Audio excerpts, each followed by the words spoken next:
Sometimes we can be so afraid of the interview process that it keeps us from moving on. Perhaps we're in a situation where our job isn't meeting our needs financially. We feel like we have a better skill set. We feel like we're not being used to our maximum capacity. We're not being fulfilled in our current job. And there's part of us that knows that and wants to move on and wants to look for other opportunities. But when we think about the interview process, we freeze up, we get nervous, we just catastrophize in our minds, right? This is not abnormal. I mean, this is something that can happen in a variety of different scenarios.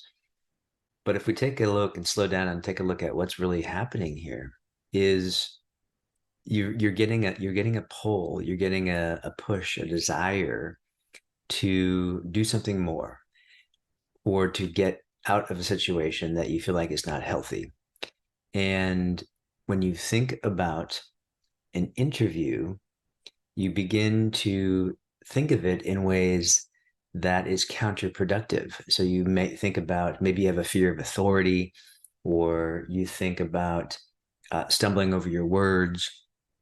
And with social anxiety, this is very, very common, especially when social anxiety often comes with a fear of authority. And of course, in an interview process, that person has a perceived authority over you, right? Because they have something that you desire or want or need. When we have that out of perspective, it can create thinking that creates a lot of anxiety and fear, et cetera, et cetera.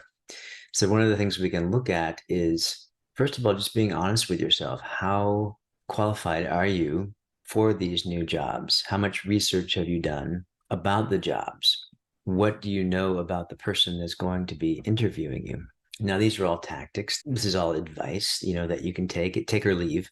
But really, what we really need to look at, from my perspective, is what's happening to us internally. If we take a step back, it's very easy to think that it's the interview process that is making us feel anxious and nervous, or it can feel like our past experiences of an interview is making us feel anxious. But the reality is, it's thoughts in the moment. And in this particular case, it's thoughts of an event that hasn't happened yet, or remembering events that have happened but are no longer happening now. And so, in that moment, when you are considering interviewing or being interviewed, you are having thoughts that are running counter to your highest good, counter to your truest nature. And that's okay. Just notice that. When you notice that, you can sort of move on and realize that, oh, I'm just caught up. I'm just caught up in thought. This actually reminds me of a client that I once had who came to me with severe social anxiety. He was having a lot of hangups around his career. He wanted to do better financially. He wasn't happy with where he was at. But whenever he thought about advancing, he got really, really nervous and uptight. While we worked together briefly, when I spoke to him, I was curious to see how he was doing and what was going on in his life. And what I heard amazed me. Amazed me, but also, when you understand what happens when you let go of these perceived roadblocks in our minds, these psychological knots, when you untie those, you're just so much more free to take action and do the things that you're being pulled to do.